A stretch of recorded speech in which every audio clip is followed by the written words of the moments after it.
السلام عليكم ورحمة الله وبركاته. بسم الله الرحمن الرحيم.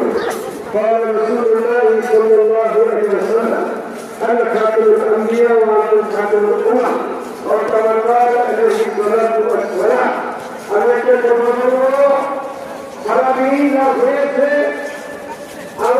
আমাদের শহীদের বন্ধু হাজী আব্দুল্লাহ মুহাজির মুফতি রহমাতুল্লাহি আলাইহি ওনার ভাই হামিদ সাদিক শহীদ সাহেব রহমাতুল্লাহি আলাইহি একদিন বলতেছিলেন যে ভাই আপনি তো মনে করেন না, হাজী সাহেবকে বলতেছিলেন আপনি তো মনে করেন না, কিন্তু মানুষ তো বেসরার দিকে চলে যেতেছে, লাফামে চলে যেতেছে, আপনার জন্য তো বসে দেখতেছে না।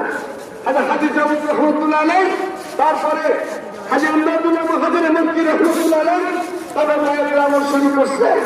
এরপরে বলছেন একদিন আমি তো চুপ থাকতে চাইছিলাম, আমি তো একবারেই এই নীরব থাকতে চাইছিলাম, কিন্তু আমার সংখ্যাটা দুই পৃথিবীতে বাজাই দিল কে? সাধারণ ফকিরগঞ্জ ইমাম রহমাতুল্লাহ আলাইহি হাসানুল খলিফা দারুল প্রতিষ্ঠাতা হযরত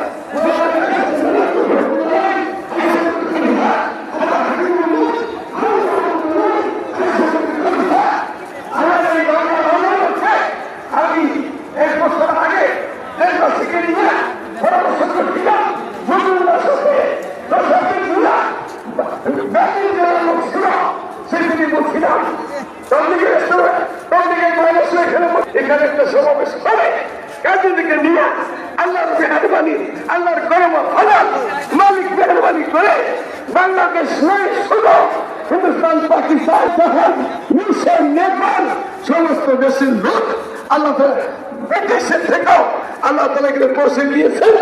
এক্ষুনি আপনাদের সামনে আপনারা যারা সেটা দিয়ে আসেন যাকে দেখার জন্য আমি তার আব্বাস খ্যাত করছি হযরত মুফতি মাহমুদ রহমাতুল্লাহ আলাইহি পাকিস্তানের গভর্নর ছিলেন, ওনার খ্যাত আমি করছি উলামা মাদ্রাসাতে। তার সাহেবজাদা সারা বিশ্বের বরেণ্য আলেম দিন পাকিস্তানের বিরোধী নেতা হযরত মাওলানা ফজলুল হক, উনি এখন বয়ান করবেন। আমার শেষ কথা নবীর পরে